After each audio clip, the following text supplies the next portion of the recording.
मोअज़्ज़िज़ सामीन, जब भी हिंदुस्तान में मुसलमानों की राज की बात आती है तो ग़ज़वा हिंद का नाम जरूर लिया जाता है, लेकिन बहुत से लोग इस बात को नहीं जानते हैं कि आखिर ग़ज़वा हिंद है क्या। आगे चलकर आपको भारतीय मीडिया की ही ज़बानी मुकम्मल बताएंगे कि ग़ज़वा हिंद की क्या अहमियत है और दरअसल में ग़ज़वा हिंद है क्या, जिसको लेकर पूरा भारत कितना ज्यादा परेशान है और वो किसी भी तौर पर मुसलमानों को ऊपर नहीं आने देता। आइए आपको भारतीय मीडिया की ये डिटेल्ड वीडियो बताते हैं, जिसे देखकर आपको सारी सिचुएशन वाज़ेह हो जाएगी। मगर वीडियो पर जाने से पहले आपसे रिक्वेस्ट है, इस वीडियो को लाइक कीजिएगा और कमेंट सेक्शन में सवाले से हमें अपनी कीमती राय से भी जरूर आगाह कीजिएगा।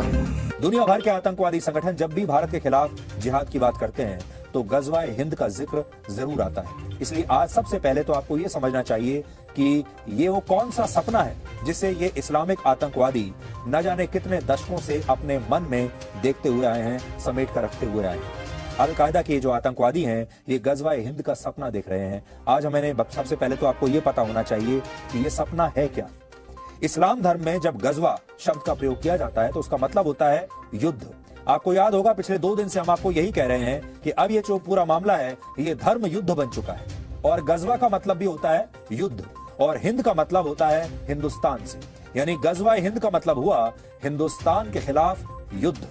इस्लामिक कट्टरपंथी ताकतें मानती हैं कि पूरी दुनिया में इस्लाम का विस्तार तभी होगा जब ग़ज़वा हिंद कामयाब होगा, यानी जिस दिन भारत से सारे हिंदू समाप्त हो जाएंगे और भारत एक इस्लामिक राष्ट्र बन जाएगा, उस दिन ग़ज़वा हिंद को सफल माना जाएगा। और ये बातें हम अपनी तरफ से नहीं कह रहे हैं, बल्कि ग़ज़वा हिंद का उल्लेख 4 हदीसों में बाकायदा किया गया है।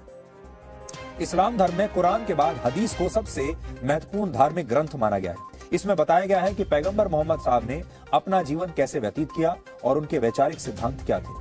कुल 4 हदीस ऐसी हैं जिनमें ग़ज़वा हिंद का बहुत ही विस्तार से उल्लेख किया गया है। इनमें एक हदीस में पैगंबर मोहम्मद साहब के सहाबी यानी सहयोगी हजरत अबू हुरैरा कहते हैं कि इस उम्मत में सिंध और हिंद की तरफ एक लश्कर रवाना होगा। यहाँ उम्मत का अर्थ है किसी मुस्लिम राष्ट्र या मुस्लिम समुदाय से।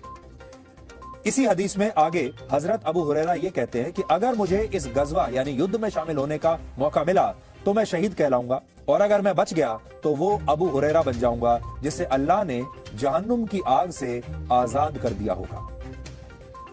इसी से मिलती जुलती एक और हदीस में यह भी लिखा है कि तुम्हारा एक लश्कर हिंद से जंग करेगा और मुजाहिदीन वहां के बादशाह को यानी हिंदुस्तान के बादशाह को बेड़ियों में जकड़ कर लाएंगे और फिर जब वो वापस पलटेंगे तो हजरत ईसा को सियाम में पाएंगे। यहाँ सियाम का अर्थ है मौजूदा सीरिया, जो सीरिया नाम का देश है।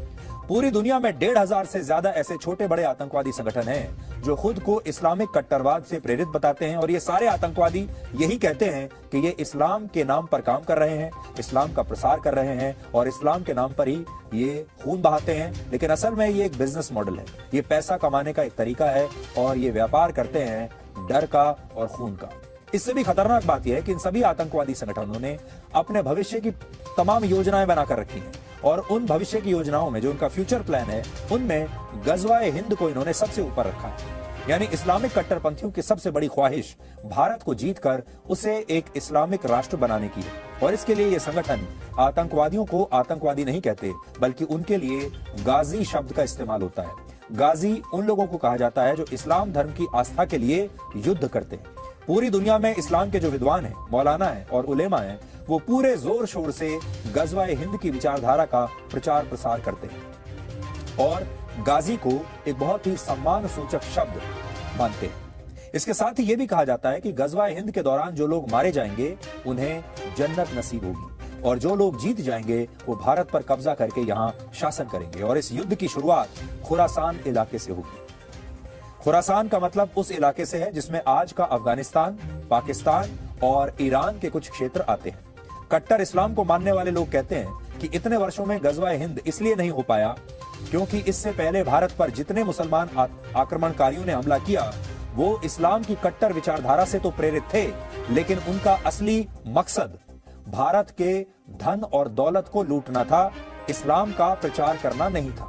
और अब जो लोग ग़ज़वा हिंद करेंगे वो भारत को लूटने के उद्देश्य से नहीं, बल्कि भारत को एक इस्लामिक राष्ट्र में बदलने के इरादे से हमला करेंगे। इसलिए जो पुराने मुस्लिम आक्रमणकारी थे और अब जो ये सपना देख रहे हैं इसमें ये अंतर है। पुराने जो आक्रमणकारी आए जिन्होंने हमें हजारों वर्षों तक गुलाम बनाकर रखा, वो सिर्फ हमें लूटने के लिए आए थे और इसीलिए वो भारत को कभी भी एक इस्लामिक देश बना नहीं पाए। लेकिन अब जो ये सपना देख रहे हैं उसमें ये लूटपाट नहीं करेंगे। इनका एक ही सपना है कि भारत को इस्लामिक राष्ट्र में तब्दील कर दिया जाए और वो तब होगा या तो भारत में रहने वाले सारे हिंदू मारे जाएंगे और या फिर वो अपना धर्म परिवर्तन कर लेंगे और या फिर यहां से भाग जाएंगे। ये तीन ही चीज हो सकती है।